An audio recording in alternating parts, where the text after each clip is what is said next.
good evening sa'yo. Magbabalot nga pala ako ng mangga.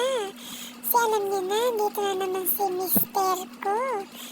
Every time na andito kasi siya, parang gusto ko i-enjoy yung bawat araw na magkasama kami. Ewan ba? Parang feeling ko gusto ko. Gawing date yung araw na magkasama kami, ganun. Kaya ayan, nagpe-prepare na naman ako ng pulutan. Mangga lang, sapat na. Basta may sili. Yan, tinikman ko na nga. Maasim na, matamis. Yan. Yan nga, ready na ang aming pulutan. May gulay pa nga yan. Ayan na nga, ready na.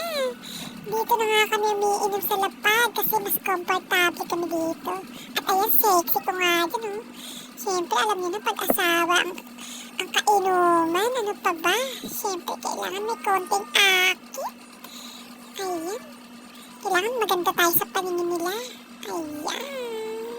Lalo to may makits. Alam niyo na. Ayan. Sweetness. Overload. Char. Ay, masarap talaga kumain na may sili.